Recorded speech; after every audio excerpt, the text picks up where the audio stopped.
Hello बच्चों, स्वागत है आज आप सभी लोगों का NMMS मंथन में। प्यारे बच्चों, NMMS का फॉर्म आ चुका है और इसे कैसे आवेदन करना है उत्तर प्रदेश में, इसके लिए आप इस वीडियो को अंत तक देखेंगे तो आपको एक एक चीज़ें क्लियर हो जाएंगी। सबसे पहले आप क्या करेंगे, गूगल पे सर्च करेंगे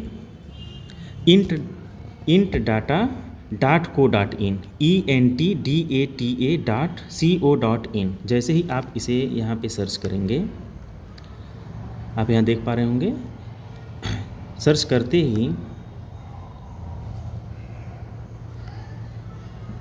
इस तरह का एक इंटरफेस खुल के आ जाएगा और इसमें आप इन चीज़ों को पढ़ लीजिएगा और आप यहाँ पे अप्लाई पर क्लिक कर दीजिएगा। आप देख पा रहे होंगे यहाँ पे अप्लाई है। जैसे ही आप अप्लाई पर क्लिक करेंगे तो एक नया पेज ओपन हो जाएगा और जैसे ही ये नया पेज ओपन हो, इसमें आप देख पा रहे होंगे कि इसमें 5 चरण हैं। जो पहला चरण है स्टेप फर्स्ट रजिस्ट्रेशन का है, ठीक है। सेकेंड चरण डाउनलोड सर्टिफिकेट आपको डाउनलोड करना है। इसमें कक्षा 7 का जो प्रतिशत है उसको भरना पड़ेगा और जहाँ पे बच्चा पढ़ रहा है, जिस परिषदीय विद्यालय में पढ़ रहा है या सरकारी स्कूल में पढ़ रहा है, वहाँ के हेड मास्टर या प्रिंसिपल से आपको यहाँ पे सिग्नेचर कराना पड़ेगा। तीसरे चरण में आपको जो है अपलोड डॉक्यूमेंट्स, क्या क्या डॉक्यूमेंट्स हैं देखिए। सबसे पहले आपको स्कूल सर्टिफिकेट अपलोड करना है, सेकेंड नंबर पर इनकम सर्टिफिकेट, फिर फ़ोटो और सिग्नेचर, बच्चे का सिग्नेचर, ये चीज़ अपलोड हो जाएगा। और इसके बाद स्टेप 4 में कास्ट सर्टिफिकेट यानी कि जाति प्रमाण पत्र आपको अपलोड करना पड़ेगा। अगर कोई बच्चा दिव्यांग है तो दिव्यांग सर्टिफिकेट भी अपलोड करना पड़ेगा, ठीक है। इतना काम आप पहले कर लेंगे। यानी सबसे पहले आपको क्या क्या करना है, सबसे पहले आप अपना आधार, माता पिता और बच्चे का, जाति प्रमाण पत्र, आय प्रमाण पत्र, फ़ोटो, हस्ताक्षर एक सादे पेज पे कर लीजिएगा, कक्षा 7 का परसेंटेज रख लीजिएगा अपने पास।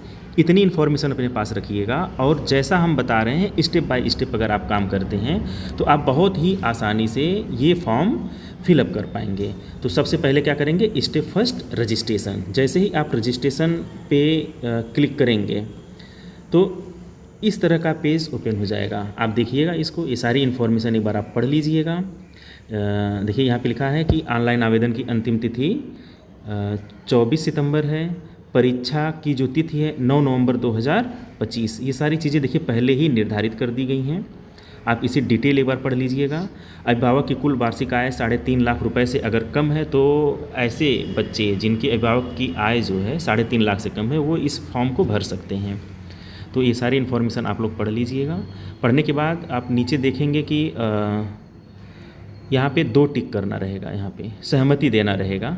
तो आप यहाँ पे यस, जैसे पूरी इन्फॉर्मेशन पढ़ने के बाद आप सहमति देंगे तो यस पे जैसे ही क्लिक करेंगे तो तुरंत आपका रजिस्ट्रेशन फॉर्म वाला पेज ओपन हो जाएगा, ठीक है। और यहाँ पर क्या करना है, आपको अभ्यर्थी का नाम भरना है, आधार संख्या वगैरह सारा डिटेल आपको यहाँ पे फिलअप कर। ध्यान दें, यहाँ पे आप अभ्यर्थी का नाम और आधार संख्या और पुनः आधार संख्या आप यहाँ पे एंट्री कर देंगे, ठीक है। इसके बाद यहाँ पे आप ध्यान दें, OTR नंबर मांग रहा है। बहुत सारे बच्चे यहाँ पे कंफ्यूज हो रहे थे कि OTR नहीं है तो क्या करें। इसको आपको छोड़ देना है, यहाँ पे कोई आपको अभी OTR नहीं भरना है। अगर OTR नंबर रहता तो भरा जाता, चूँकि अभी किसी बच्चे के पास OTR नहीं होगा इसलिए आपको OTR नंबर यहाँ भरने की ज़रूरत नहीं है। जन्मतिथि आप सही जन्मतिथि भर दीजिएगा, जन्मतिथि शब्दों में भर दीजिएगा, ठीक है ना। पिता का नाम, माता का नाम और लिंग, अभ्यर्थी का निवास स्थान ग्रामीण है कि शहरी है, और कास्ट यानी जाति पिछड़े वर्ग में आता है कि SC में आता है या जनरल में है, ये सारी इन्फॉर्मेशन आपको भरना है। अगर बच्चा OBC, SC या ST के अंतर्गत आता है तो आपको क्या करना पड़ेगा, जाति प्रमाण पत्र बनवाना पड़ेगा, उसका क्रमांक लिखना पड़ेगा और कब बना है उसका डेट यहाँ मेंशन करना पड़ेगा, ठीक है। अगर कोई बच्चा दिव्यांग है तो दिव्यांग की स्थिति में इसको भरना, नहीं तो कोई नहीं करके आगे बढ़ जाना है। स्वतंत्रता संग्राम सेनानी नहीं है तो नहीं पे टिक करके आगे बढ़ जाना है। पत्र व्यवहार का पता आपको देना पड़ेगा, हाँ, किस डिस्ट्रिक्ट का है, पिन कोड, मोबाइल नंबर, ये सारी इन्फॉर्मेशन, ईमेल ID वगैरह लिख दीजिएगा, संस्था का नाम, ठीक है। ये जिस तरह से फॉर्म भरा गया है इसको आप फॉलो कर लीजिएगा, अब एक एक चीज़ आपका सही हो जाएगा। हाँ, यहाँ पे आय प्रमाण पत्र आप ध्यान दें, आय प्रमाण पत्र ज़रूर होना चाहिए, अगर बच्चे का आय प्रमाण पत्र नहीं है तो आप ये आवेदन नहीं कर पाएंगे। तो मिनिमम आय जो भी आपके अभिभावक की हो उसे आप यहाँ लिखेंगे, आय प्रमाण पत्र का क्रमांक और प्रमाण पत्र जारी करने का क्रमांक, ये सारी चीज़ें आप देख लीजिएगा। इसको फिलअप करना रहेगा। परिवार में सदस्यों की संख्या भरनी है, कितने भाई हैं कितनी बहन है, इसको भरना है। पिता का व्यवसाय योग्यता, माता का व्यवसाय और शैक्षिक योग्यता ये भरना है। अंत में घोषणा है, आप इस घोषणा को पढ़ लीजिएगा। पढ़ने के बाद आप लास्ट में देख रहे हैं फाइनल सबमिट करना है। फाइनल सबमिट पर आप क्लिक करिएगा। जैसे ही फाइनल सबमिट पे क्लिक करेंगे तो ये जो है रजिस्ट्रेशन का प्रोसेस पूरा हो जाएगा और आपके मोबाइल पर एक मैसेज रजिस्ट्रेशन का मिल जाएगा। तो हम यहाँ पे फाइनल सबमिट कर रहे हैं। जैसे ही फाइनल सबमिट किए हैं आप देख रहे हैं कि एक रजिस्ट्रेशन नंबर मिल चुका है। आपको ये रजिस्ट्रेशन नंबर आपके मोबाइल पे भी चला जाएगा और ये रजिस्ट्रेशन नंबर आपको नोट करना रहेगा। अब इसके बाद स्टेप सेकेंड आप देख रहे होंगे। स्टेप सेकेंड में स्टेप सेकेंड पे जैसे ही आप जाएंगे तुरंत आपसे कहेगा स्कूल सर्टिफिकेट। जैसे ही आप रजिस्ट्रेशन नंबर डाल के प्रोसीड पे क्लिक करेंगे तुरंत एक पेज इस तरह का ओपन होकर के आ जाएगा, जिसमें आप देख पा रहे होंगे कि नाम है, पिता का नाम है, ठीक है, और भी जितनी इन्फॉर्मेशन है वो सारा है। और यहाँ पे देखिए आप संस्था के प्रधान हैं यानी कि प्रिंसिपल हैं या हेडमास्टर हैं, वो यहाँ पे अपना दस्तखत मोहर करेंगे, अपना मोबाइल नंबर लिखेंगे और यहाँ पे अभ्यर्थी का हस्ताक्षर होगा, ठीक है। और ये आप इसको प्रिंट निकलवा लीजिएगा। उसके बाद जो है ऑफलाइन हस्ताक्षर करवा करके, अपना हस्ताक्षर करके, और यहाँ पे आप कक्षा 7 का परसेंटेज भी भर दीजिएगा। यहाँ देखिए ध्यान से, ये कक्षा 7 का यहाँ परसेंटेज भरना है, तो 7th का परसेंटेज भर करके इसे अपलोड करना होगा। तो स्टेप 3 में इसी डॉक्यूमेंट्स को अपलोड करना पड़ेगा सबसे पहले। उसके बाद जो है आय प्रमाण पत्र अपलोड करना होगा, फिर सिग्नेचर, फ़ोटो, ये सारी चीज़ें आपकी अपलोड होंगी। स्टेप 3 के लिए आप डॉक्यूमेंट्स अपलोड करेंगे। डॉक्यूमेंट्स अपलोड करने के लिए आपको जो साइज होती है इनकम सर्टिफिकेट की यानी आय प्रमाण पत्र की, या स्कूल सर्टिफिकेट की, या जाति प्रमाण पत्र की, इसकी जो साइज़ है वो 90 KB से 150 KB के बीच में रखनी है। और जो फ़ोटो अपलोड करेंगे वो 30 KB से कम होना चाहिए और सिग्नेचर भी 30 KB से कम होना चाहिए। तो इसके लिए आप ध्यान से देखें। जैसे ही आप गैलरी में गए और इनकम सर्टिफिकेट, आय प्रमाण पत्र पे क्लिक कर दीजिएगा और आप प्ले स्टोर से एक फोटो रिसाइजर ऐप है उसको डाउनलोड कर लीजिएगा। जैसे ही आप फोटो रिसाइजर ऐप डाउनलोड करेंगे तो गैलरी से आप इस आय प्रमाण पत्र को शेयर कर दीजिएगा। जैसे शेयर करेंगे आप तो ये वहीं पे लेके जाएगा फोटो रिसाइजर। देखिए यहाँ पे जो है यही फोटो रिसाइजर ऐप है, photo and picture resizer app. इसी तरह का एरो बना होगा कॉर्नर पर 2 तरफ, ये फोटो रिसाइजर ऐप है। ये प्ले स्टोर से डाउनलोड कर लीजिएगा। इसको ध्यान दीजिए, बहुत ही काम की चीज़ है और कभी भी कोई भी डॉक्यूमेंट्स अगर आपको रिसाइज करना है, कितने KB के बीच में करना है, ये आपका हेल्प करेगा, ठीक है। अब इस पर क्लिक कर दीजिए और यहाँ पे है रिसाइज पे क्लिक कर दीजिएगा।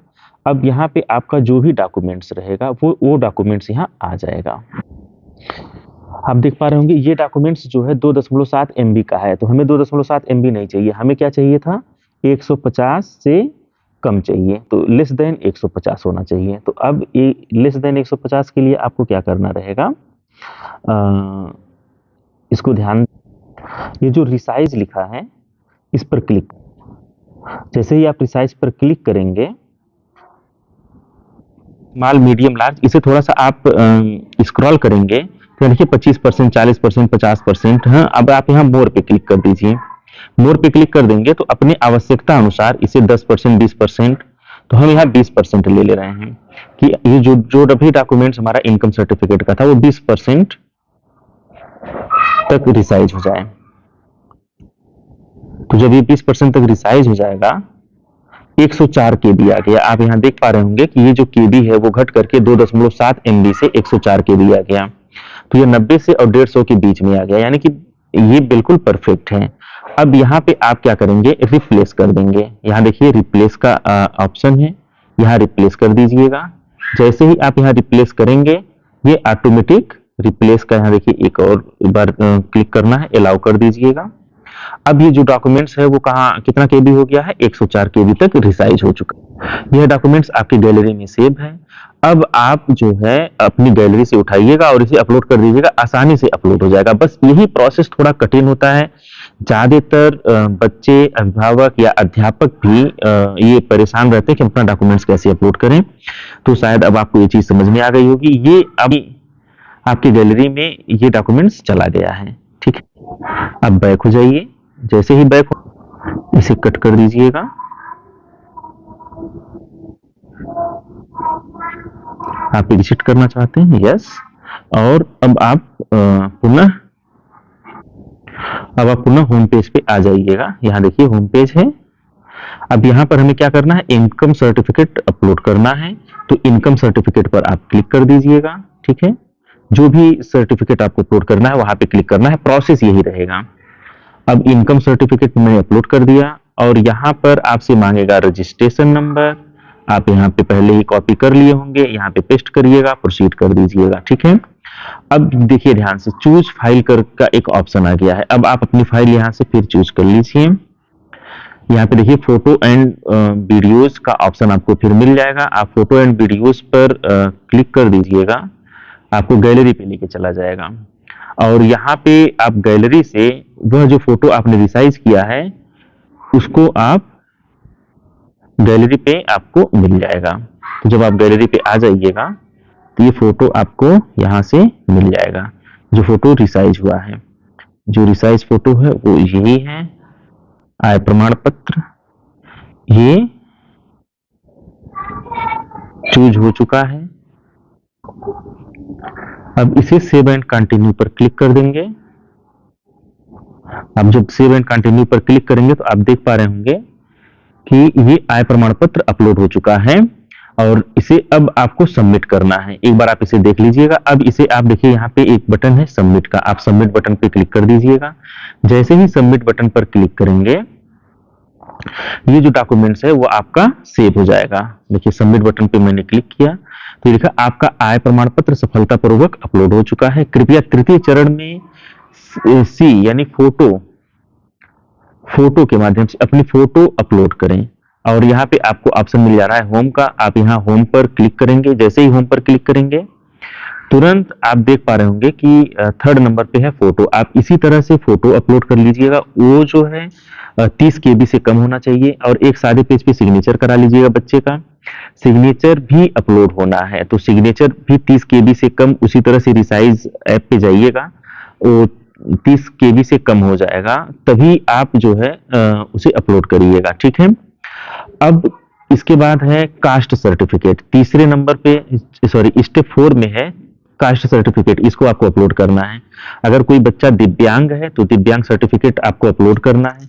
अगर दिव्यांगता नहीं है तो आपको इसकी कोई जरूरत नहीं है।